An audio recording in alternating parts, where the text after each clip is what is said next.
Welcome back, fatties, to the Phat Chat, where the pH is as toxic as the one uncle with 5 baby mamas.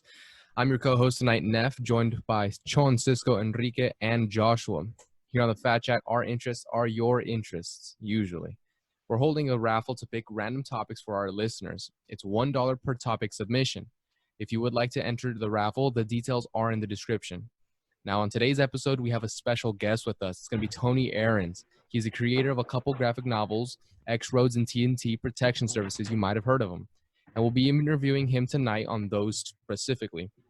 Our cover topics tonight are on movies and the Apple TV, some Star Wars tidbits as well, slang phrases from the past, and lastly, our extension from our last episode, if you were able to tune in, fatherhood. And fatherhood and manhood, is that the same? Is it different? Kind of different opinions. We'll be able to approach that once we get towards the end of it. Now let's dive into the Phat Chat toxicity with Tony Ahrens. So what's going on, Tony? Hey. A few questions, but Tony, why don't you go ahead and introduce yourself for those who may not have heard of you? Yeah, my name is Tony Ahrens. My pen name, which other words is author name, is A.S. Aaron. And I am the author of the fresh new series, These Storm Journals. So, and all of them have been sold on Amazon, and they're going to keep selling until I get that literary agent. So if any literary agents are listening, hit me up. Well, welcome to the Phat Chat, brother. Yes, welcome, man.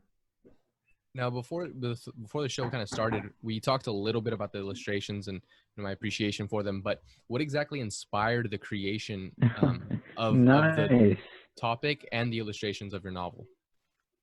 Let's see. In regards to illustrations, I'd have to say it was probably the things that I used to be around all the time, a lot of anime and a lot of comics.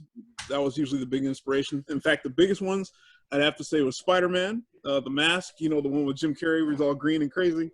Oh, yeah. And then later on, like Dragon Ball and Get Backers, at least for the character's hair. So some classics. Okay. So those were the inspirations for the creation as well as the illustrations? Like, were they working back and forth together? Yeah, in fact, in the beginning, it was mostly, especially with TNT, it was mostly the focus on, I wanted a character that was kind of like how Spider-Man worked, where he was like a guy on his own, just fighting just a buttload of villains, and once in a while he'd get help from other people.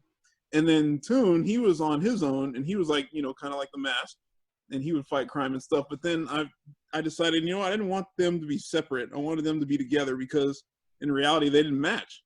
And I thought it was cool to be able to produce something with two characters that really didn't match, but then they ended up still being able to go together as the series continued. So, and then as that was happening, then Crossroads came up because one of my boys, Jeffrey, me and him, we couldn't like come to a conclusion on how we wanted one of the stories to conclude. And then it was like, you know what? That's a good idea. We should have it where it's like actual multiple endings, or it's a point of view. And so I got the idea from Crossroads, like strictly from that, and it just kind of went off of that. You know what? That's my bad. I've been saying X-Roads this entire time. And you know what? Let me tell you something about that, man. You can say X-Roads all you want because then people will know how to spell it when they're looking for it. Hey, that's very true. true. That's Yeah, very true, man. X-Roads too. That's why I introduced it. I was like, oh yeah, X-Roads. Yeah, because when you started saying Crossroads, dude, I started sitting here sweating bullets. I was like, oh my God, what is wrong with me? We can't answer that question, John. I can't even read. I'm dyslexic. Well, to pick off, I don't know if the TNT Protection Service is the team of Tidal Wave, Toon, Bob, and Muffles. What is their background? Tidal Wave and Toon, they're both teenagers in high school. They both got their powers during summer vacation, and they were, in need of some cash. And then they had a little run with, I guess you can call it just an attack, and like an old woman, and they got paid for saving her, and they're like, you know what, let's start a business. And then with Muffles came along because they started getting too many jobs and they needed a bookkeeper. And Bob just kind of showed up and he just took a liking to Muffles, and yeah, and so, you know, and then of course Bob is kind of like a quick getaway from them because he's a living black hole. And despite being a black hole that's alive, he's scared of almost everything. So it's interesting to write his character too. And so what gave you, I know we already have the, you know, we talked about your inspiration for the creation of the novel itself and the illustrations, but what gave you the inspiration to create those specific characters? Well, Tidal Wave and Toon, they were pretty much like how I was at that time, like in high school, just kind of split into two. Bob was kind of, I guess, the approach I wanted to do where, like, how you can make fun of fear, which kind of helps you overcome it. If you make fun of your own fear and you see it kind of in a lighter tone, it can help you to overcome that fear. So it was fun to put that on paper. And then Muffles, he was very silent, very calculating, very calm, and in fact, I guess he was more like my brother. Come to think of it, he wasn't even like me at all. Come to think of it, so yeah, I guess I got inspiration from my brother as well. And those were for everybody. Like you had multiple characters, but specific inspiration. Yeah, and in fact, it's like that for all the characters. Come to think of it, it's either usually a portion of myself or a portion of one of my friends. And I find, you know what else I find too is good for inspiration? Bad bosses. If you have a boss that like really gets on your nerves, it like makes for great character development. I promise you. Oh, I'm sure. So is that how you got like the villains and everything else going on? Actually, explain that to me, because I was reading TNT Protection Services. I actually really like that one. However, I didn't get to do orientation. I did get to do the TNT Protection Services freshman year, first semester. So yeah. When I saw that swimming shark, it was. Can you explain? Because there was that swimming shark, and then there was the second villain. What I can't remember the second villain. How did you even come up with those villains in the series itself, in that specific one? Well, specifically for TNT, the whole thing, the first actual book started off as just a picture. Like I was in the library in the high school, and I just drew a picture, and somebody was like, "Oh, that's a cool picture. You should make a comic out of it." And I just ran with it. And as I'm going through it, I'm like, you know, what kind of a monster haven't I seen on television yet, or like in cartoons? And it was like, you know what? I think a shark one would be cool, because I like the whole dinosaur and dragon thing. I'm just favorite animals ever, right? And I was like, but like I wanted something original too, so I kind of took a shark and like a dragon and a dinosaur kind of, and just threw them all together. And I gave him a personality and gave him an attitude, and bam, there he is. That's cool, man. That's cool. Yeah, no, that I really enjoyed that one too, man. That was like, and the way you explained it too, and I seen it and I was like, oh man, I said that's pretty cool. Like that was unique. I like that a lot. Thanks. And one thing that I wanted to make sure too was I wanted to have a villain that didn't explain what he was doing. I love that idea of a villain that, like, because you know, you're watching shows or you're watching a cartoon or something, it's like the villain will tell the hero what it is that he's doing, and I was like, why would he do that? So with this guy, I made sure that he never knew what exactly he was doing. He just kind of had to figure it out. That makes sense. I feel like that's a very realistic approach with like a villain. Like they're just there to cause chaos, you know. They're doing their own thing. They're not there to have a detailed conversation with the hero and trying to get to the root of the problem. Exactly. I have a quick question. There's only like a minute and 30 seconds left, but I noticed that your heroes get paid. Is that anything to do with like how, I don't know, you heard of One Punch Man, right? Yeah. Okay, they get paid in that as well. Did you get that idea from that, or was it something you just was like, hey, this is a little bit different than heroes kind of just being anonymous and having like a second life and, you know, kind of like Batman and Superman? Well, the thing was is that I wanted to make sure that they were different from, like, they became superheroes as they worked. Like that was it was they were gonna like the conclusion of the matter was they ended up being heroes, but at first they were just doing their job, and then they decided, you know what, we're gonna do the right thing, even if it doesn't pay that much, and then that's kind of how they make the transition from just being paid to being heroes. Oh, okay, I see that. That's cool. Oh, and for the record, this came out in the mid '90s, so yeah, I beat One Punch by a couple years. Oh yeah, no, definitely. Yeah, one comics. Yeah, that's awesome. All right, we'll switch it back to Neff. There you go. Awesome. Well, thank you, Tony, for joining us. Really, really appreciated it. You know, check him out on Amazon. I think he mentioned all of his books and Marvel, or his, what are they called, are available on Amazon. Or you can look for him on his tag. So thank you very much, Tony. And from here, I think we are going to go down to Chon, and he's going to go ahead and talk to us about. Man, I got lost. Where am I at? We'll be talking about my pop culture and movies. Pop culture. There you go. I'm sorry. No, you're good. Not a problem.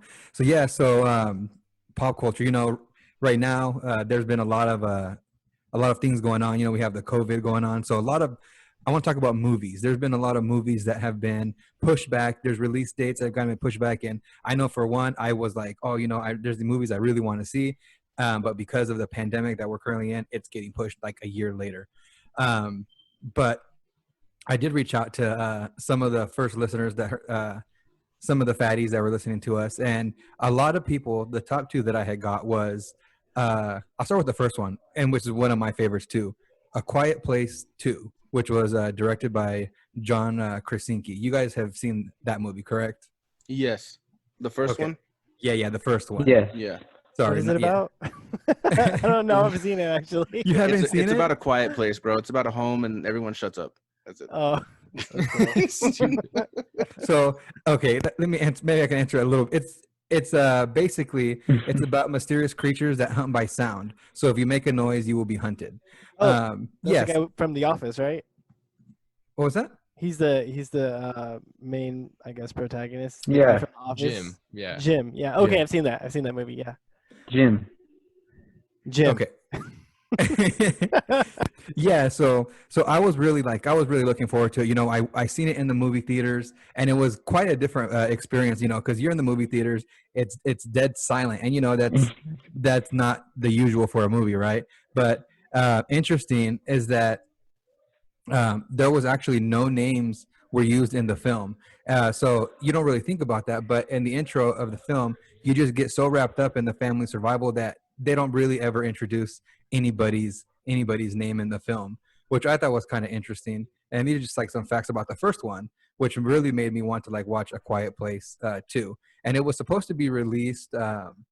It was going to be March 18th, and then they changed it to September. And now our release date is actually April 23rd, 2021. So that kind of sucks, but that's one of them that I'm really looking forward to. There's also so the actor Reagan, well, the character Reagan, who the actor is Millicent, she's actually hearing impaired. If you haven't watched the movie, this is a spoiler. Hopefully you have, but you know she's hearing impaired during the movie, so she's signing throughout the movie, and she actually is hearing impaired in real life as well. That was actually caused by overdose of meds when she was an infant. And crazy thing is, she kind of had double work. You know, she was acting, but she was also teaching the crew proper sign language during the breaks and all that, which I thought was pretty cool because Oh wow. yeah, it's definitely a task. You know, you have to act, and then you have to be teaching sign language throughout your break. So there really isn't no time. And all in all, you know, I really enjoyed it. I thought it was a good film. So if you haven't seen it, I recommend watching it. So and that then, girl, the one who is deaf in there, she was deaf for real? yeah, in real life she's hearing impaired. So that's why hearing impaired. She's not like completely deaf. Yeah, hearing impaired, and that was okay. because of that. They gave her overdose of medication, so that caused that. Oh, that's sad. Oh man. Yeah, so that caused that, which was not. sorry, hold on one second. Lost my spot here. But yeah, so that's why I thought it was really interesting. You know, it just double work for them. But that's just one of the reasons why I really wanted to see the second one. Besides that, it had my attention the whole movie. Like I said, definitely give it a view, the first one, and I guess we can wait until April 23rd of 2021, and then we can see what the next one holds for us. And the second one that I had picked was actually Avatar from 2009. Yeah, I really enjoyed the first movie, and What was that, Cisco? Cisco, what happened? Yeah. The Avatar blue people or the sorry. Avatar live action? I think I'm lagging out. the Avatar blue people. Oh, Avatar blue people. That was bro. very dope. Yeah. Lord. Yeah. There's Well, you know always what? The one that made everybody depressed because they wanted to live in that world. Yeah. Well, you know what? I don't know. The premise was good. You know what I mean? I really enjoyed it. I thought it did pretty good. It was a movie that was ahead of its time for 2009, that I think it was directed and filmed in 3D with 3D cameras. And it's just about a paraplegic Marine that was dispatched to the moon, named Pandora, on a unique mission. But what happens is that he gets torn between following the orders and protecting the world that he started feeling like home. So it's kind of like, he's got to make the right choice. What's he going to do there? I'm not gonna lie. How long did that movie take to be made? Because I heard it was like a couple years, like longer than usual. Yeah, it was a few years to be made, and I think that kind of goes along with the feeling that I got. It was a movie that was before its time, so it did take a few years to come out. And what really bummed me out about it, now that you mentioned how long it took to record, is that they were set to release a new movie December 17th. I'm sorry, not December 17th, December of 2020. But because once again, the COVID, now it's they're going to push it back another year. So now we have to wait a full year, even more, for December 17th of 2021. And it was supposed to be set out for each movie was going to be every other year, kind of like the Lord of the Rings sequel. I think it was every other year with the Lord of the Rings. But Dang, so I was. Oh, sorry. Go ahead. No. Go ahead. So they're supposed to make it. They were supposed to make it a series back from 2009. Yes. Yeah. So. And what was the slowdown? So as regards, I don't know what the slowdown was. I know that this was going to be, that they were going to start in 2020 December, and from every other year they were going to release another movie in December. Okay. Yeah, there was supposed to be. I was reading now on Rotten Tomatoes, and they were talking about there was supposed to be a total of 4. I believe it was 4. Yes, and that would have been a long time. 8 years, you know. So it was just going to be like another Star Wars saga, basically. That's what they're trying to make it. Yes, basically. Yeah. But like I said, it kind of got slowed down. So now we're not going to be able to enjoy that until next year. Oh, hey, I looked up how long it took to make the Avatar. Guess how many years? I'm going to say 3. 10. Ooh. 10 years. You know what? Do you think it's because of all the CGI that was needed? Yeah, because you had to render all that, and they have to get sent to render farms where it's like a bunch of computers are just rendering graphics all day. Wow, dude. 10 years. Yeah, that's definitely a long time. And so the third one, we'll jump to the third one, is actually Mulan. A lot of people were talking.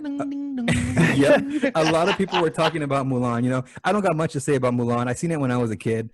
It came out in 1998, but it's going to be released actually on Disney Plus, and it's going to be for a whopping $30. You know, and it's going to be. But wait, $30 for people who are already subscribed to Disney Plus? Yeah, so you have your Disney Plus subscription, and on top of that, you have to pay $30 for the film. But you got to keep the film. Based on like the trailer, I was not interested at all. It did not look canon at all. Like, I mean, obviously everyone knows like the cartoon, but the live action one looks super unrelated to it. Yeah, so it is different. I know they're not going to be doing any. They aren't going to be doing any music or like a musical. You know, Disney movies are all singing, and I did see that they weren't going to have any of that anymore. Oh, that's cool. Yeah, so it's going to be different. When it comes to Mulan. I think a lot of people, a lot of the ladies enjoy it. You know, it's like women empowerment. You know, she's a girl, she's out there doing her thing. A lot of the feedback that I've gotten from. so yeah, our this one was for our lady listeners. So I, you know, but I am gonna enjoy it. I'm gonna go watch Mulan. I think it'll be pretty good. Is it gonna be worth the $30? I don't know. Is it better to watch in theaters? Maybe, but you know what? $30 is cheaper than taking the whole family out, right? Yeah, So, that's true. Yeah. So hey, Instacart I'm some single. popcorn. there you go. Instacart popcorn. And so I know we're talking about Disney Plus subscriptions and all that, but what I kind of want to talk about briefly is Apple TV Plus. You know, it's recent. It launched on November 1st, 2019. I know there's some fans, Josh, that don't like Apple or totally against it. That's correct. Apple can I die. know. No, Apple will survive. All right.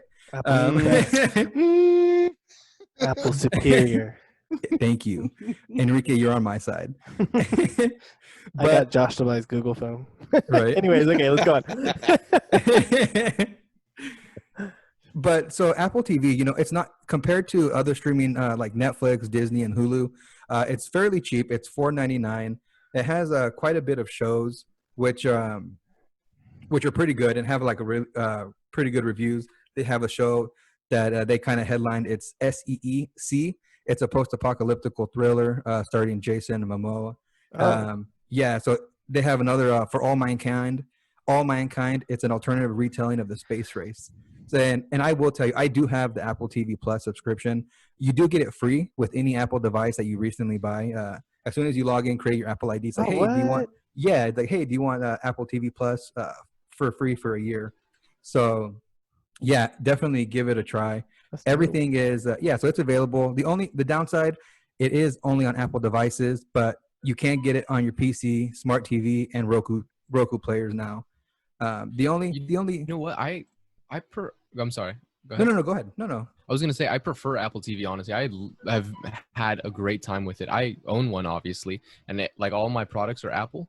And you know, it's been super helpful just to make everything convenient because I could stream my videos off of my phone while I text or type or whatever I'm doing. And it really helps everything. But I mean, I hate to cut you short, Sean. I just wanted to let you know that we're going to be moving towards the Star Wars Tidbits, which shouldn't take too much time. And that's going to be between me and Joshua. We're just going to be touching on a few points. We are having a couple technical difficulties with our homie Cisco out there, but he did manage to share the information. Now, the next Star Wars trilogy is being delayed for a year each movie. So that means 2023, 2025, and 2027. Those are just little points that we were able to, that he was able to research for us. So thank you, Cisco. And it is rumored that Brie Larson, the lady from Marvel, is going to be starring in it. I don't know what character she'll be playing as, but those are the rumors. And she actually tried out for the other Star Wars movies like Rogue One, but obviously never happened. I don't think she would have been too good for Rogue One, in my opinion. Because I think the girl that was in there was actually pretty good, and it would have just killed her off right away anyway. Wait, what do you mean? I'll be honest, I haven't watched Rogue One. So what? Yeah. You haven't seen Rogue One? Dude, what the heck? Oh, man. Enrique. Dude, I haven't. Oh, okay. So it's like a rogue group. Oh, God. And, wow. They are trying to get the codes to the Death Star, and Okay. they rename themselves Rogue One to mask that they are Actually assailing. 5. Yeah, it's actually like 2, but you know. Oh, I actually had no idea. So No, I'm just kidding.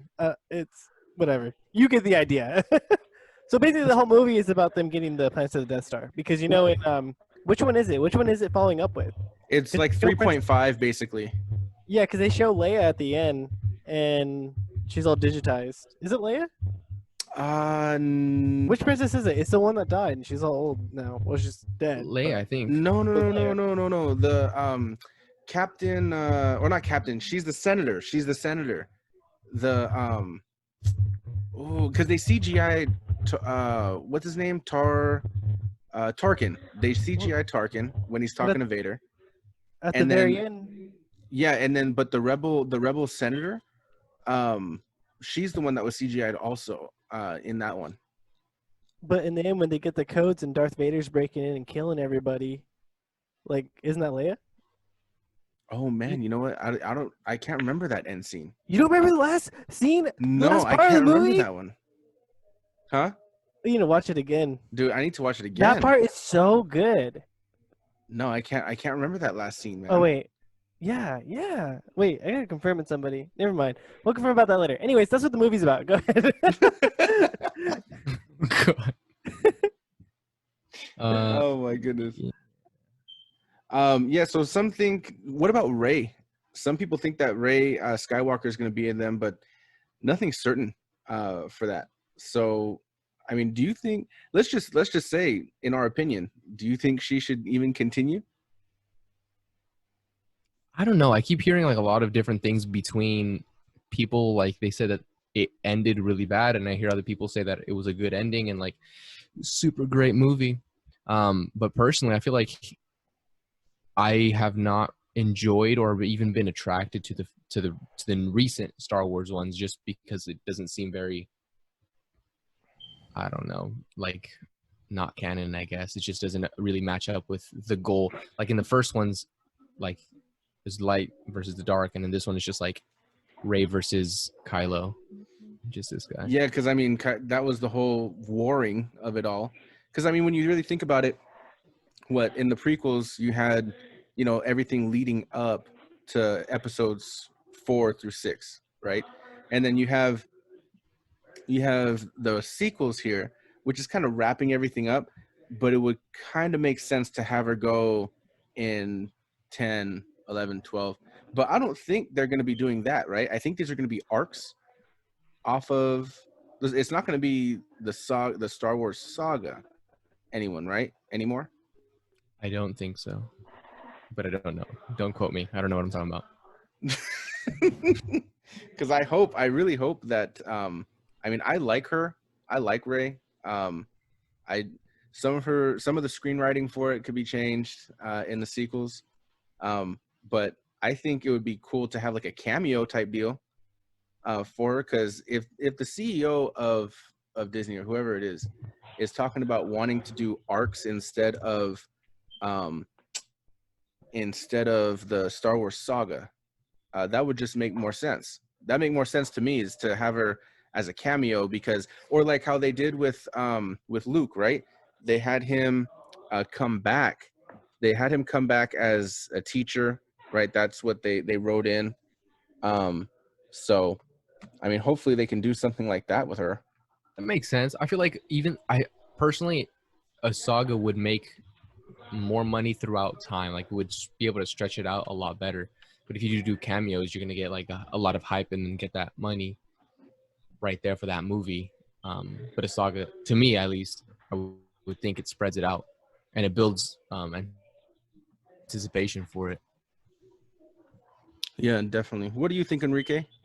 I totally was thinking about the Mandalorian, and I don't know if that has anything to do with what you guys are talking about, because I found the video that I was talking about, the end scene of Rogue One, and I sent it to the group chat. So I don't know if you guys want to watch that later, but I don't have much. The end scene of Rogue One.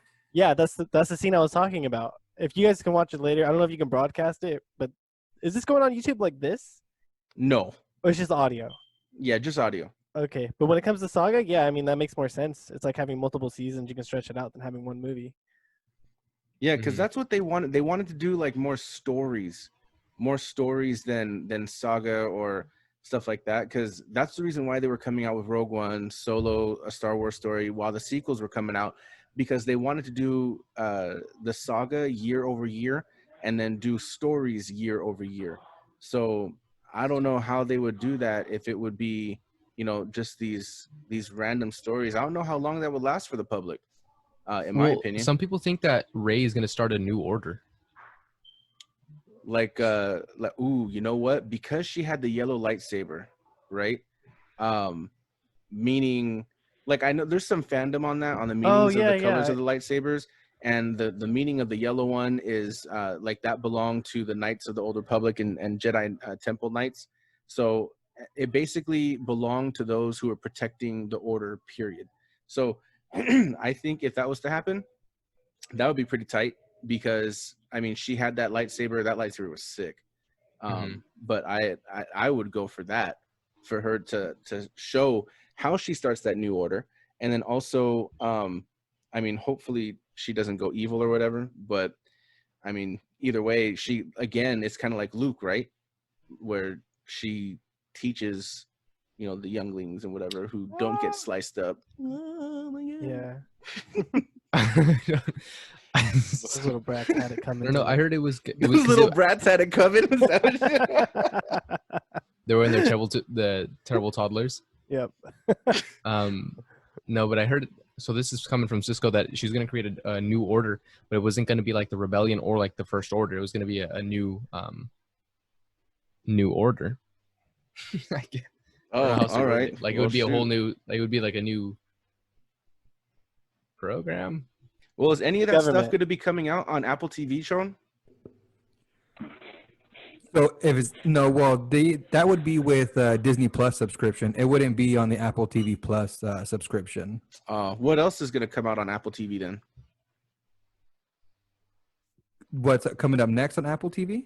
Yeah, like I know that you had some other shows. I thought that might have been a part of it, but what other stuff was coming out for Apple TV?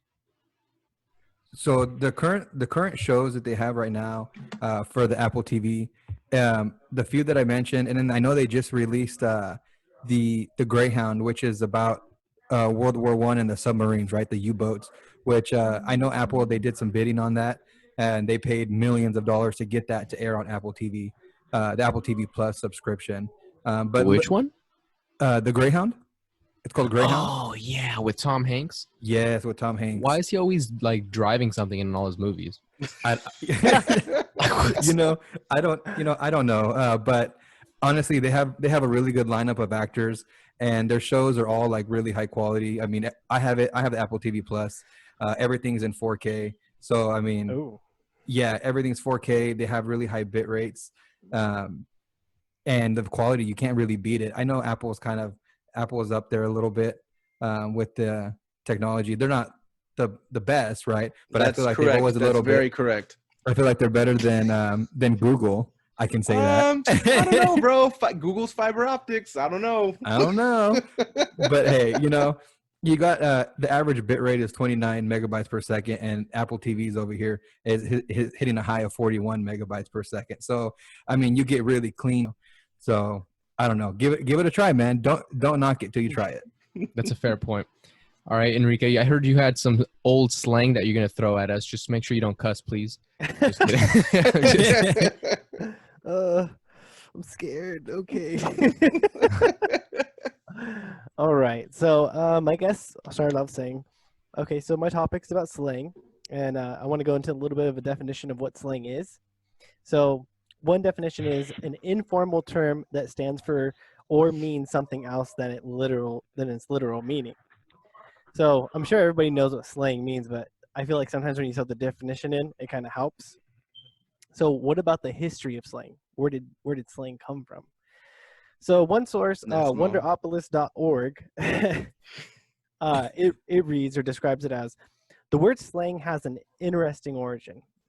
It began as a dialectal word in northern England that was used to refer to territory or turf. Over time, it was used to refer to the people who would advertise and sell goods in a particular location. Eventually, slang became the term used to describe the colorful, informal speech these salesmen used to advertise their goods. So we can see that it originated in England. It didn't really mean what it means today. It was referring to territories or turfs. But eventually, it was used by salesmen to promote whatever goods they were trying to sell. And then eventually, morphed in what we know slang to be today. Like So that were they hip trying to hop, sell hippity hop? were they trying to sell cow testicles and they needed to come up with another word to sell? Yeah, cow basically. testicles? Like some mountain eggs or something like that. What is Right? it called? Come get these mountain eggs. What are they called? No, there's a real term for What are they called, man? It's something like that. It's like mountain eggs, but yeah, it's like moose testicles or something.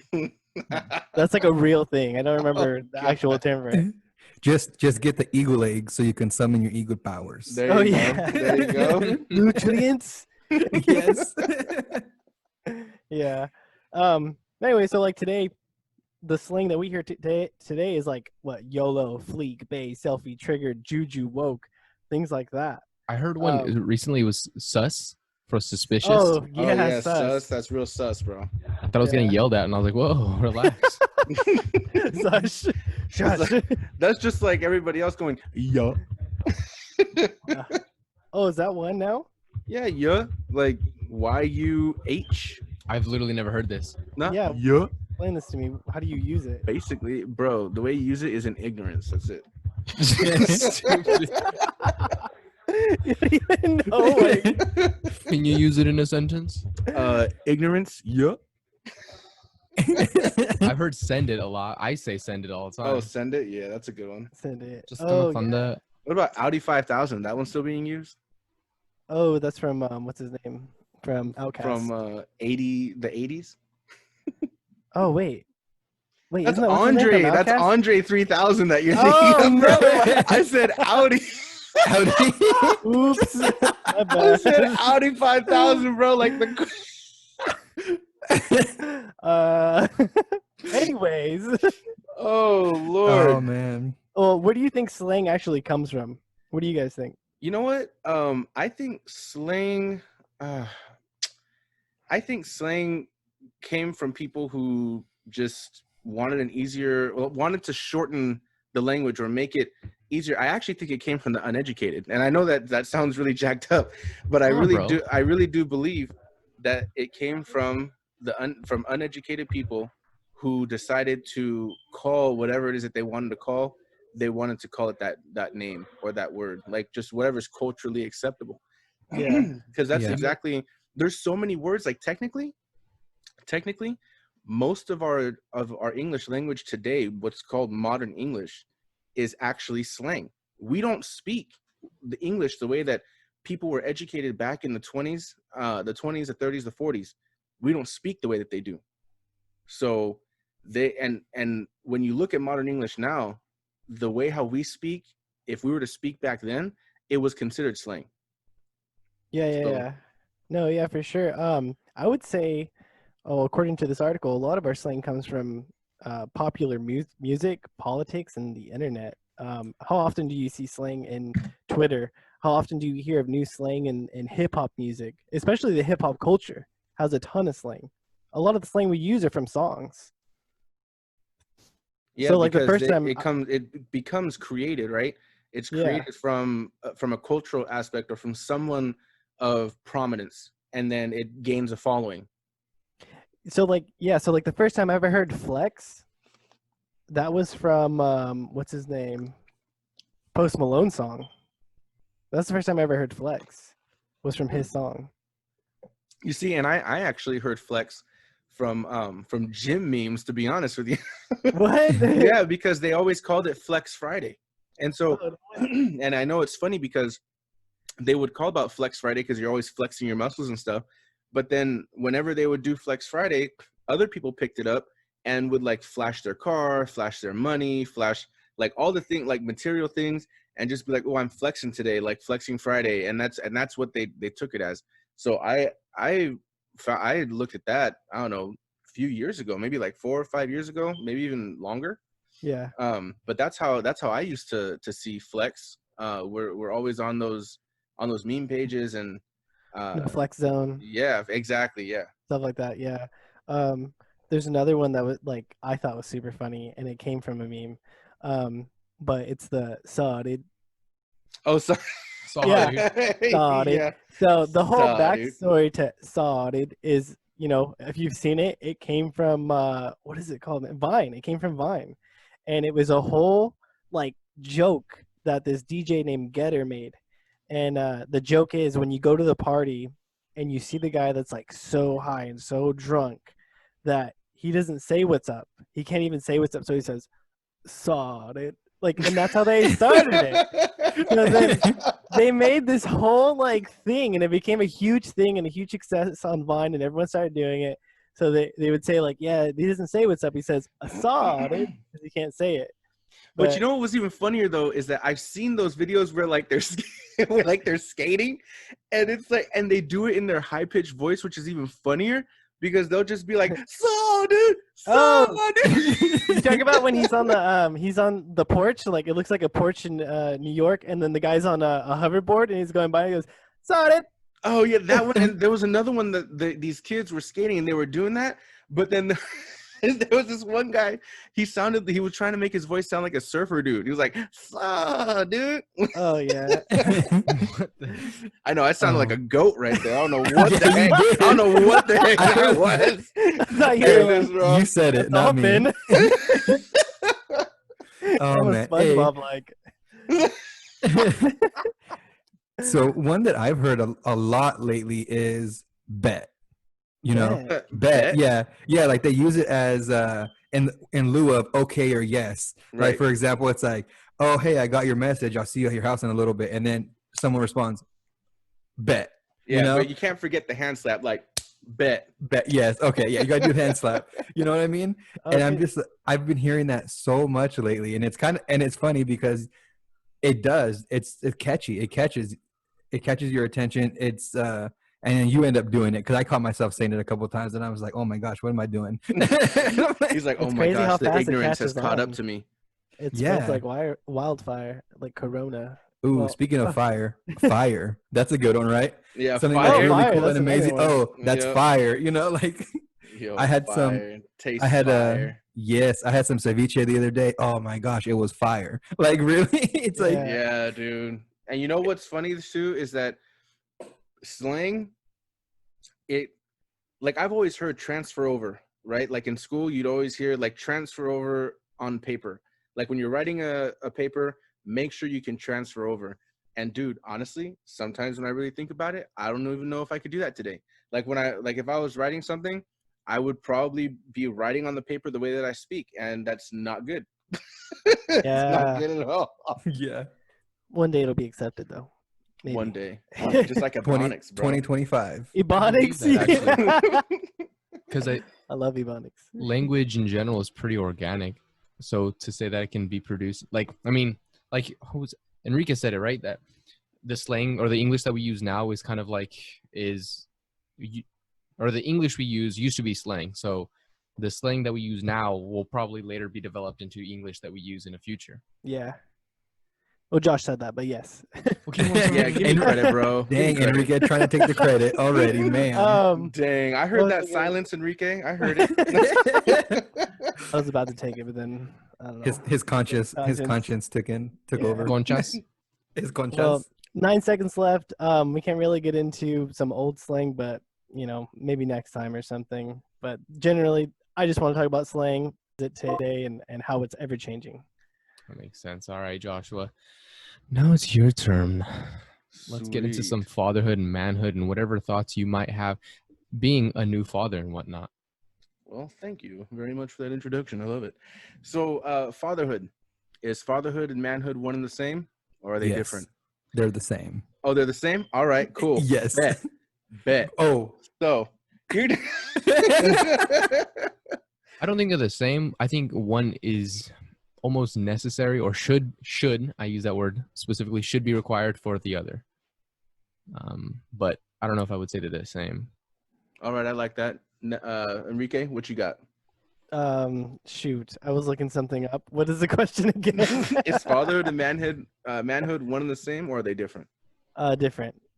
All right, cool. So we got our bias pools here. We got our bias pools reasonings. We don't know yet, but we'll figure it out as we go along. So the definition of being a father, literally the state, or fatherhood, the state of being a father. That is the definition of fatherhood. So I want to throw out this question to you guys. What is a good father to you? Oh. Do we just start talking? Yeah, just start it, bro. Just start it up. I guess from my experience, I'll just start because I think Neff mentioned before he didn't grow up with a dad either. So definitely one who's there. Sorry, I don't mean to. God. So, All right. He's so serious. Trying to Dad- He's work. definitely reasonable. All right, I agree so Dad far. was there, but then I catch myself thinking, because like the whole reason why my dad wasn't around is because he really struggled with drug addiction. He got mixed up with the wrong crowd, and because of that, he was no longer in our lives. So a part of me also thinks like, okay, what if my dad did stick around, but he was addicted to drugs? Would he have done more damage than good if he would have just not been there at all?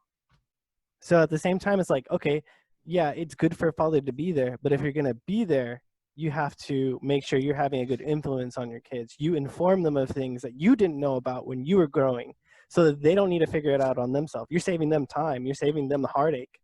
That's a good father. Especially one that's like not afraid to admit its faults, but not say sorry too much, because I feel like when you say sorry too much, it does lose its meaning. Yeah. And I could go on and on about it, but I don't want to speak too much on it. I do want to let other people. No, that's fine. So then, if we have the good father, obviously there's an opposite. So then, what do you guys think is a bad father? Well, let me chime in here. So I kind of want to piggyback off of Enrique. Enrique said has to be a good influence, right? And I think a bad father would be the complete opposite.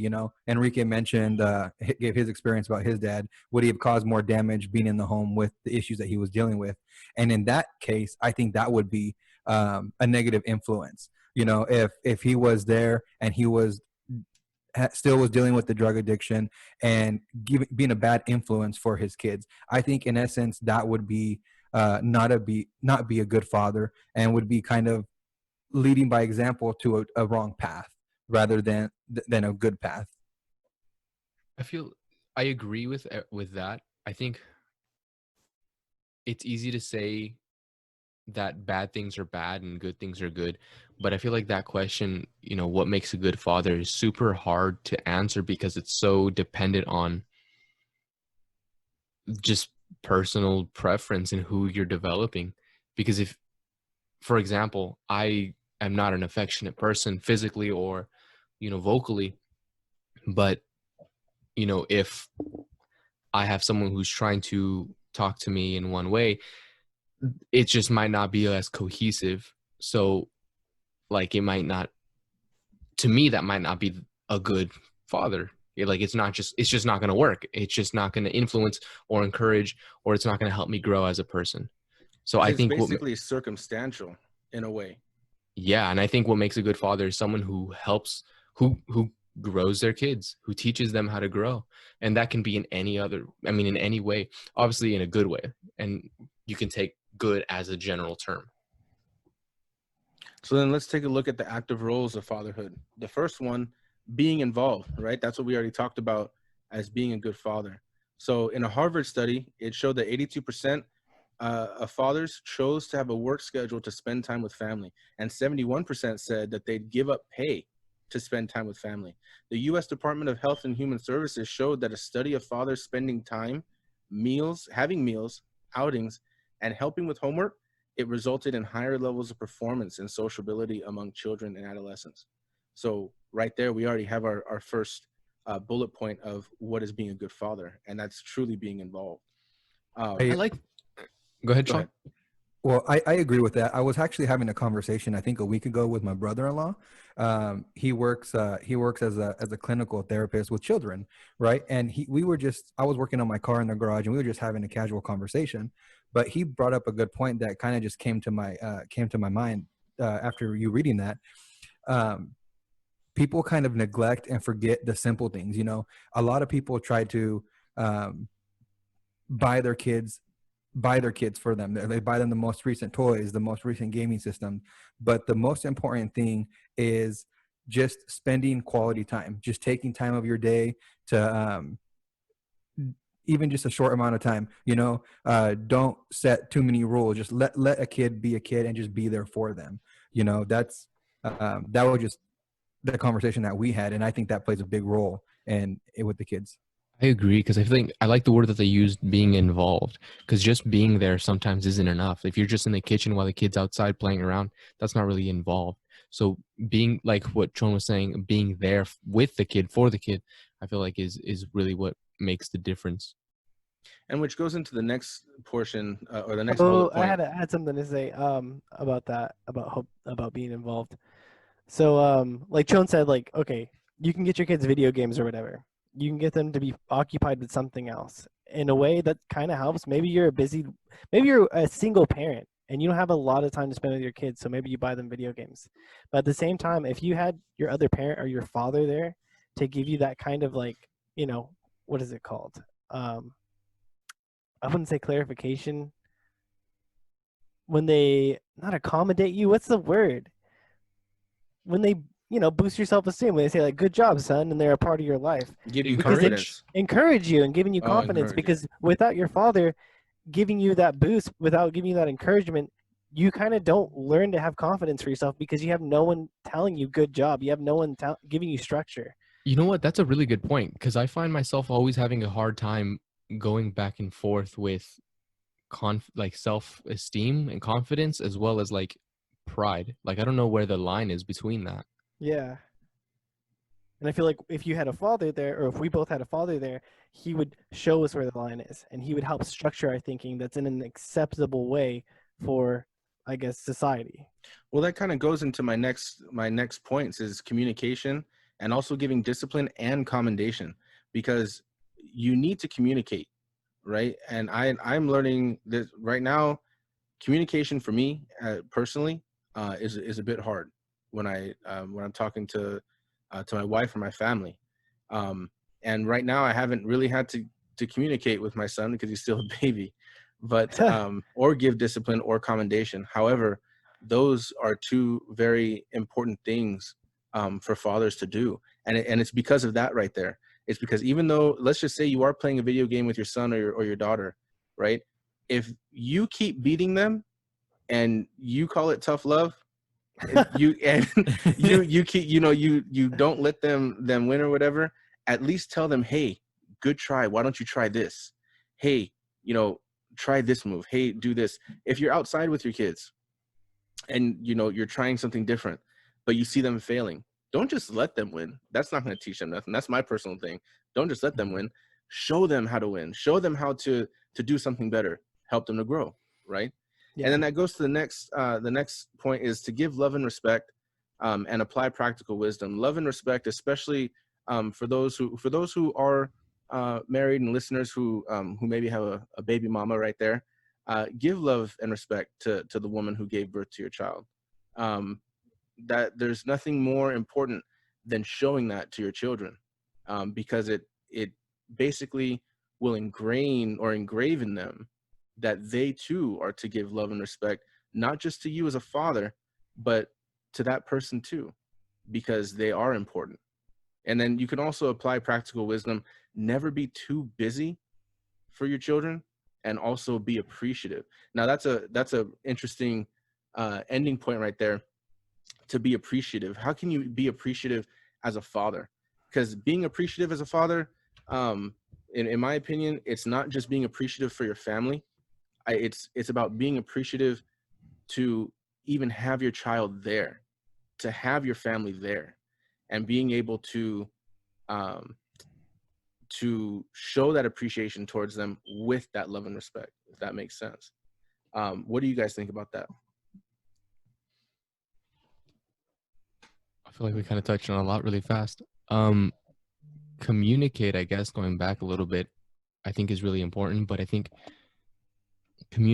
I don't know. When I think of a father, I think of someone who's just like super strong, I guess, like a pillar, and who listens, and who should be someone you can go to in times of need, and just say one or two things that are really impactful. But that's my perspective or mentality of something. Like, I don't actually know. So communicating, I think, is more receptive than it is actually talking out. How do you say? Not receptive, the other one? Like blocking out? Like, you mean being No. defensive? Yeah, that's an excellent point. So like if you approach them and then they're just going to be defensive and start yelling at you or something like that. Yeah. Like actually communicating is super, super important. And listening is probably more important than the things you just say.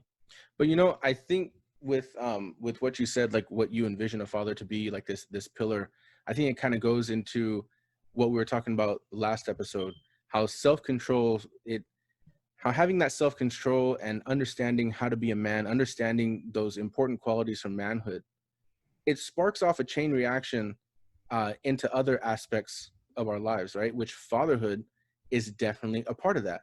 Fatherhood is definitely a chain reaction after you know what is expected of you in your role in life, right?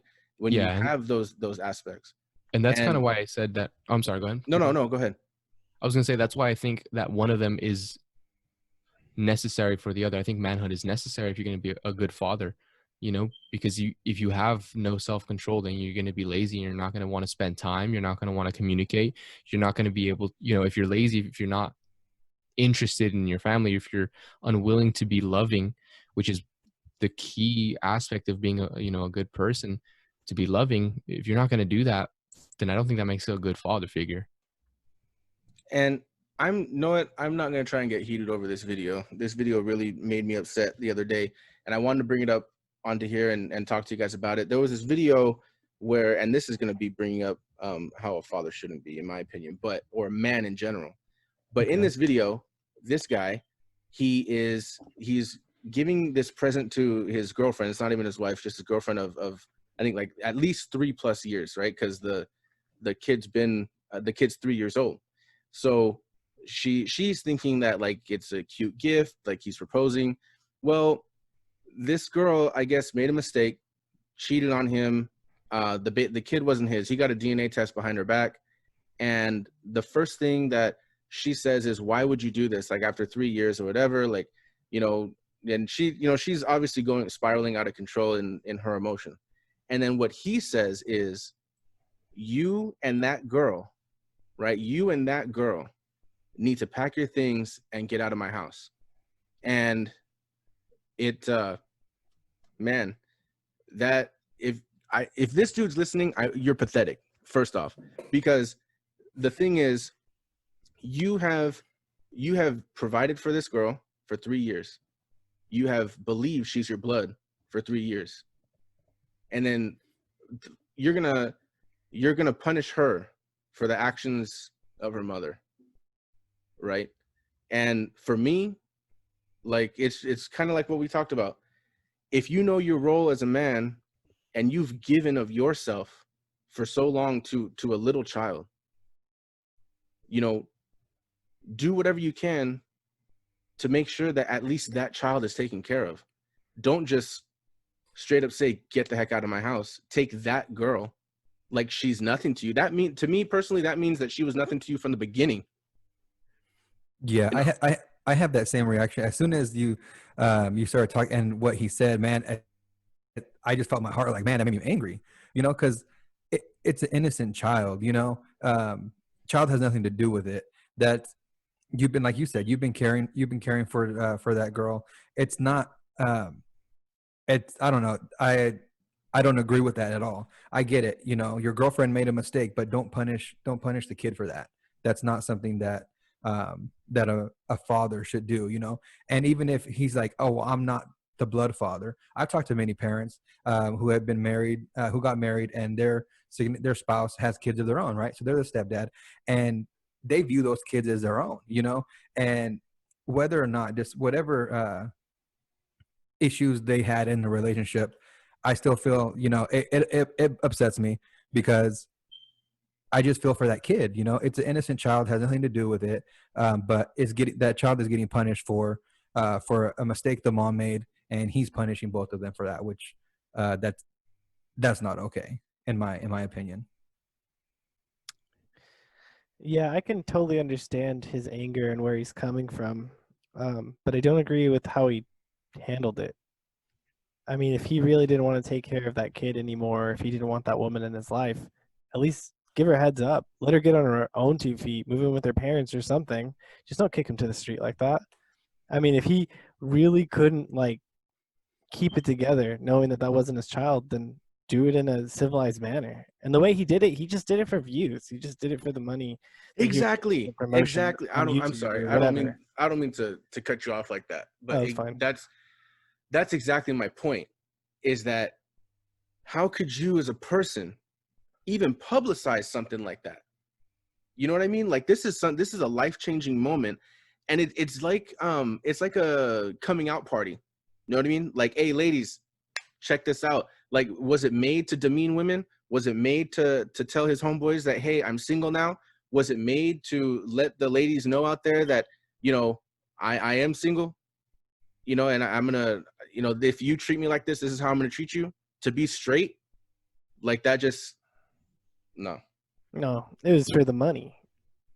It was totally for the money. It's totally for the publicity and the recognition for the video. It's people are super selfish. People will sell their soul to YouTube to get money, and they'll do stupid things, and that's one of them. Yeah, I mean, I recently read that there was a guy who killed his stepfather or something, who murdered them just for TikTok, just for a video. That's Ooh, insane. That's Oh, insane. man. I don't know what's going on with people these days, man. It's all bad. They sell Yeah. their soul to you know, to these social media giants or gods, YouTube god, Twitch god, you know, for the money, because the gods will give them money. Hey, These that's true, platforms though. are gods. Yeah, quote unquote gods, you know. They I can don't know. bless you or destroy you. That's very true. Yeah. Well, I mean, they won't be having TikTok for soon, so for much longer. Yeah, Yeah. unless Microsoft buys it, I guess. Oh yeah, Yeah. unless a U.S. company completely takes it off their hands, right? So Yeah, I that's think the I heard. rumor. Yeah, I heard that they were gonna do that like in September or something. God. But that kind of, I know we're winding down on time, but that right there goes into a connection with our last week's topic, manhood. It goes into, do you know your responsibilities as a man? Because when you do, those qualities stretch out into the other parts of our lives as a man. Manhood doesn't stop, and fatherhood is a part of that. So to answer the question, for me and my own personal bias, I believe that manhood and fatherhood are fundamentally the same. They are fundamentally the same, meaning that they are connected, they have a core base. However, I don't believe that they are the same in action. So they are different in how you handle every situation, on how you help your children grow, on the qualities you have to show to not just your children but your family.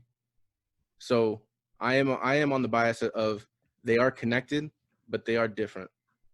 So that's just for all you fathers out there. I'm a new father myself, so I haven't been able to do all of this yet. But for all of those fathers out there, if you don't know your role, if you don't know what your responsibilities are in life as a man in general, don't have children. Don't have any more. Make sure that you can get right with yourself first, because that way you can pass along that rightness to your children. Agreed. Yeah, and it mentioned something. I know we're running down, but just something you said right now. I think it's important to recognize that even though you're a man, that doesn't always qualify you to be a father. I guess that's just something. We could talk about later.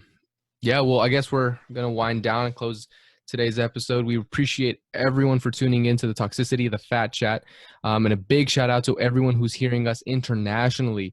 Thank you so much for tuning in. We really, really appreciate the views. Really appreciate it. And please don't forget to like and subscribe on any platform you're listening on, and give us that 5-star rating, of course. Please don't forget, we do have that topic raffle, so go ahead and send up your submissions. And if you have any questions, feel free to email us or check that description down below. We're also on Instagram, so please follow us there. And thanks again, fatties, for tuning in. This is the Phat Chat signing off.